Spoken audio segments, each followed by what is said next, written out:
बिस्मिल्लाहिर्रहमानिर्रहीम। अस्सलाम वालेकुम नाज़रीन, आप यूट्यूब चैनल देख रहे हैं। मैं इमरान ख़ान हूँ। नाज़रीन, सबसे पहले मैनचेस्टर में जो प्रोग्राम हमने किया उसके लिए आप सब लोगों का बहुत शुक्रिया। लोग बहुत बड़ी तादाद में आए और इससे कम से कम हमें इस बात का हौसला मिला कि हम यहाँ से आगे बढ़ सकते हैं और जो रिलीफ़ का काम है वो शुरू कर सकते हैं। ये एक बड़ा अच्छा आगाज़ है और जितनी बड़ी तादाद में ख़वातीन व हज़रात आए, मैं ये तवक्को नहीं कर रहा था। इससे हमें बड़ा हौसला मिला है। और अभी जो नेक्स्ट प्रोग्राम है वो हमारा ब्रेडफोर्ड में है। ये जो NGOs मेरे साथ काम कर रही हैं उनके ज़रिए से हम ये पैसे पाकिस्तान में पहुंचाएंगे और वहाँ पे जो हमारे दोस्त हैं, जो टीमें हैं, बहुत सारे लोग जो पाकिस्तान में मौजूद हैं, जो काम कर रहे हैं, जो काम करना चाहते हैं, ये लोग राब्ते में हैं और लगातार रिलीफ़ का काम करेंगे। अभी भी लोग काम कर रहे हैं लेकिन वसाइल की कमी है। जब हम वसाइल मुहैया करेंगे तो ये खुलकर ज़्यादा बड़े पैमाने पर काम कर पाएंगे। अब ब्रेडफोर्ड में हमारा इतवार को प्रोग्राम है और वहाँ पे अनम्स रेस्टोरेंट है। शाम 6 बजे से लेकर रात 9 बजे तक हम वहाँ पे फ़ंड रेजिंग के लिए सारे इकट्ठे होंगे और बहुत जल्दी अपने हमवतनों के लिए हम एक टेलीथॉन करेंगे सारे मिलकर। बहुत सारे लोग हमारे साथ मौजूद होंगे। ये 2-3 दिन हम करेंगे टेलीथॉन क्योंकि बहुत सारे लोग अकाउंट्स की तफसीलात मांग रहे हैं और ये जो अकाउंट जिन पे हम फ़ंड कलेक्शन करवा रहे हैं कुछ NGOs के लिए, ये मौजूद हैं। यहाँ पे आप मेरी स्क्रीन पे भी देख सकते हैं। तो यहाँ पे आप फंडिंग कर सकते हैं और ये फंडिंग जो है वो पाकिस्तान में सैलाब मुतासरीन के मकसद के लिए है और वहीं पे इस्तेमाल होगी। जो चीज़ें अभी तक हमें पता चली हैं वहाँ पे लोगों को चाहिए। हम आपसे अपील भी करेंगे जो लोग पाकिस्तान में मौजूद हैं वो चीज़ें मुहैया करें। बिस्तरे और कपड़े भी चाहिए होंगे, मच्छरदानियाँ हैं, खैमे हैं, पका पकाया खाना है, राशन है, दवाइयाँ हैं, फिर मेडिकल कैंप्स जो हैं वो लगाने पड़ेंगे। चारे की बहुत बड़ी मिकदार में ज़रूरत है और ये चारा दूर से ट्रैवल करके लाना पड़ेगा क्योंकि जिन इलाकों में सैलाब आ गया वहाँ पे तो चारा अवेलेबल नहीं है क्योंकि चारा रोज़ के रोज़ ये लोग काटते हैं और इस्तेमाल करते हैं। अब इन इलाकों में तो चारा अवेलेबल नहीं है, जहाँ अवेलेबल है वहाँ से लाना पड़ेगा। और इस वक्त जानवरों का सर्वाइवल एक बड़ा मसला है। याद रखिए कि चनाब, रावी और इसके साथ जो आपका सतलुज है, इसके जो किनारे हैं ये गाय भैंसे पालने के हवाले से, मवेशियों के हवाले से ये बड़े मशहूर हैं। यहाँ पे जो देहात हैं और जो शहर हैं यहाँ पे बड़ी मशहूर गायों की, भैंसों की नस्लें होती हैं और ये दूध की प्रोडक्शन का एक बड़ा हब है पाकिस्तान का। तो यहाँ जो जानवर हैं उनको बचाना बहुत ज़रूरी है और इस हवाले से हमने सर्वे शुरू करवाया। हम देखते हैं कि हम कहाँ कहाँ से चारा इकट्ठा करके पहुँचा सकते हैं। उतना चारा तो नहीं मिलेगा जानवरों को, लेकिन उन्हें सर्वाइव अगर वो कर जाते हैं ये 2-3 महीने और ये वो टाइम निकाल जाते हैं तो फिर वापस चीज़ें रूटीन की तरफ आ सकती हैं। इस वक्त ज़रूरी ये नहीं है कि प्रोडक्शन हो दूध की, इस वक्त ज़रूरी ये है कि जानवर कम से कम सर्वाइव कर जाएं। अब नाज़रीन, इमरान खान साहब का वो ट्वीट या वो ख़बर जो अलीमा खानम बाहर जेल के खड़ी होकर दे रही थी कल, तो उनके ऊपर एक अटैक किया गया। अटैक वाले मामला पे मैं आता हूँ, कुछ चीज़ें और पता चली हैं। लेकिन सबसे पहले इमरान खान साहब का वो स्टेटमेंट जिससे रियासत डरती है और वो इस तरह के हथकंडे इस्तेमाल करते हैं। इमरान खान का स्टेटमेंट है कि लोगों के मैंडेट पर डाका डालने वाले खौफ में मुब्तला हैं। इसी खौफ के बायस हम पर जुल्म बढ़ाया जा रहा है। मुझे और मेरी अहलिया को कैद तन्हाई में रखा गया है। हमें सिर्फ इस उम्मीद के साथ ज़हनी अजियत दी जा रही है कि मैं टूट जाऊंगा और अपने नज़रियात से पीछे हट जाऊं। मुझे तोड़ने की कोशिश का मकसद अवाम की आवाज़ दबाना है। ये वही तर्ज़ अमल है जो सकूत ढाका के वक्त याया खान का था। उसने भी सिर्फ अपने इक़्तिदार की तवालत की कोशिश में अंधा होकर अवामी आवाज़ को दबाने के लिए हर किस्म की फस्दायत बपा की और बिलाखिर मुल्क को तोड़ दिया। ये सारी तफसीलात हमूदुर रहमान कमीशन रिपोर्ट में मौजूद हैं। आसिम मुनीर भी अपने इक़्तिदार को तूल देने के लिए मुल्क में जुल्म कर रहा है और मुल्क को कमज़ोर कर रहा है। अब यही फ़र्क है ना अलीमा खानम में और बाकी लोगों में। बाकी लोग जेल में इमरान खान से बाहर निकल कर आते हैं, पूरे ट्वीट के अंदर कहीं पे फील्ड मार्शल आसिम मुनीर साहब का नाम नहीं होता। अलीमा खानम जेल से निकल कर आती हैं तो आसिम मुनीर का भी नाम होता है और उनके साथ नत्थी करके याया खान का नाम भी होता है। तो एस्टेब्लिशमेंट को ये प्रॉब्लम तो अलीमा खानम से है। 1971 और मौजूदा दौर में बहरहाल फ़र्क सिर्फ ये है कि आज अवाम बाशऊर है। सोशल मीडिया ने तमाम हक़ाइक़ अवाम पर वाज़े कर दिए हैं और अवाम जुल्म के ख़िलाफ़ अपने हकूक़ के लिए खड़ा होना सीख चुकी है। यही वजह है ये जुल्म का निज़ाम जल्द ख़त्म होकर रहेगा। वक्त आ गया है कि अवाम की आवाज़ सुनी जाए। मुल्क में सैलाब की वजह से हर जानिब तबाही है। पाकिस्तान की मईशत पहले ही तबाह हाल है। अब सैलाब की वजह से लोगों की फसलें, माल मवेशी सब डूब गए हैं, जिससे ज़रूरी मईशत मुकम्मल तबाह हो गई है और इसका असर पूरे मुल्क पर पड़ेगा। ऐसे में अहम है कि सैलाबज़दा इलाकों की इमदाद के लिए बिला तफरीक सब अपना किरदार अदा करें। अगर मैं जेल से बाहर होता तो इस मकसद के लिए ज़रूर टेलीथॉन और फंड रेजिंग करता। महज हुकूमती इदारे इतनी बड़ी आफत का मुकाबला नहीं कर सकते, बल्कि हर एक शख्स को अपना हिस्सा डालकर मिन हैसुल कौम इसका मुकाबला करना होगा। मुस्तकबिल में सैलाब की तबाहकारी से बचने के लिए हंगामी बुनियादों पर ज़्यादा से ज़्यादा शजरकारी करना होगी। ये इमरान खान साहब ने कहा कि वो बाहर होते ज़रूर टेलीथॉन करते, और अगर इमरान खान करते तो उसका क्या इम्पैक्ट होता आप सबको अंदाज़ा है। अब इमरान खान मौजूद नहीं है तो हम इसकी कोशिश करेंगे। बहुत सारे ऐसे लोग जो इमरान खान साहब के साथ फंड रेजिंग करते रहे, उनसे हम दरख्वास्त करेंगे कि वो हमारे साथ शामिल हों और वो हमारी मदद करें। हम हर पॉलिटिकल पार्टी को ये दावत देते हैं, जो भी इसके अंदर आना चाहता है, जो भी हमारा साथ देना चाहता है, वो आ जाए। हम किसी को मना नहीं करेंगे। और जो भी, चाहे वो कोई मशहूर शख्सियत है, चाहे वो कोई फंड रेजिंग का तजर्बा है उसका, जो भी इसमें हमारी मदद करेगा हम उसके शुक्रगुजार होंगे, क्योंकि ये वक्त है पाकिस्तानियों को बचाने का। सर्वाइवल का मामला है ना। हुकूमत की तो ये काबिलियत भी नहीं है, उनके पास इतने वसाइल भी नहीं। हमें मैदान में आना पड़ेगा। हम कोशिश करेंगे। इमरान खान अगर ये करते तो बहुत बड़े पैमाने पर करते, ये हम सब जानते हैं।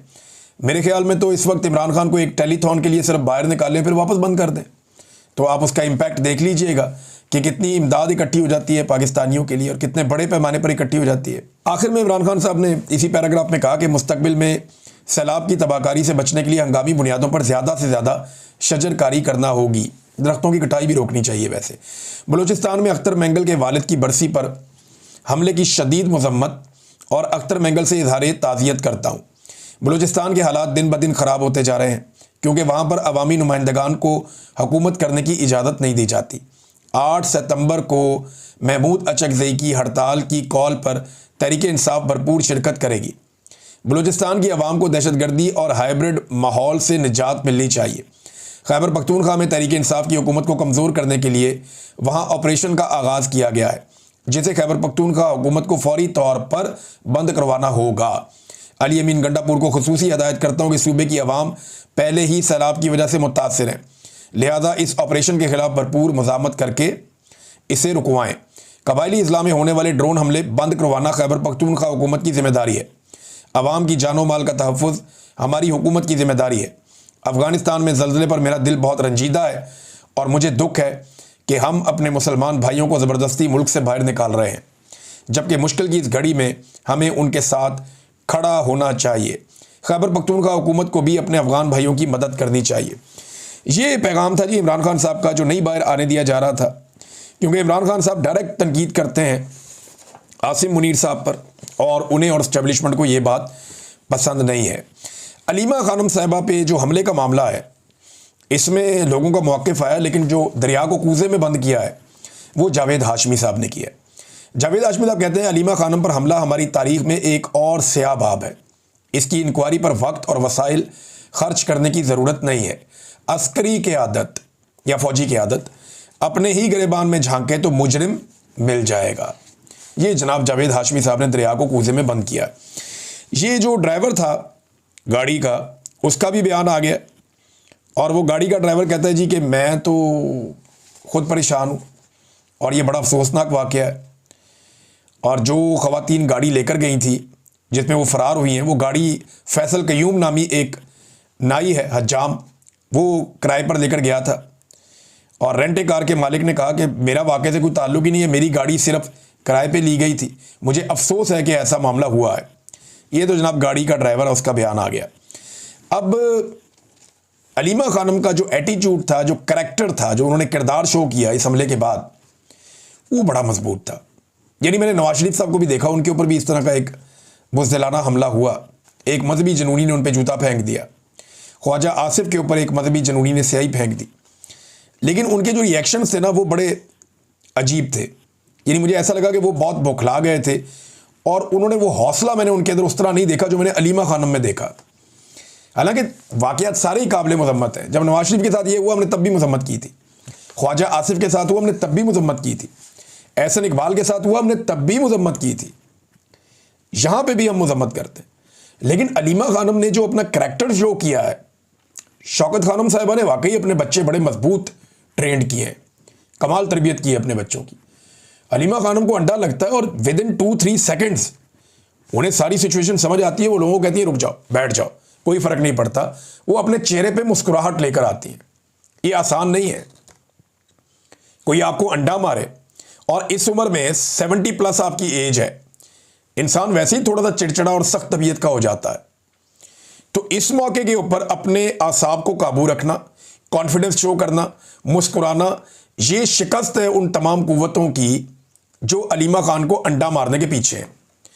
अब इसके ऊपर जो है वो इमरान खान साहब की बहन है नौरीन खानम, उन्होंने कहा कि आज के वाक़े पर दो टोक उन्होंने जवाब दिया कि हमारा जिनसे मुकाबला है वो बहुत कमज़ोर और बहुत बुज़दिल हैं। सादी सादी सीधी सीधी उन्होंने बात कर दी है। एक दरख्वास्त भी दी है पाकिस्तान तहरीक-ए-इंसाफ ने कि अलीमा खानम पर हमला करने वाली ख़वातीन के ख़िलाफ़ बाकायदा पुलिस को एक दरख्वास्त दी, लेकिन पुलिस ने इसलिए उन्हें कहा जी हमने हिफाजती तहवील में लिया था, हम रख नहीं सकते, इसलिए कि कोई दरख्वास्त ही नहीं आई।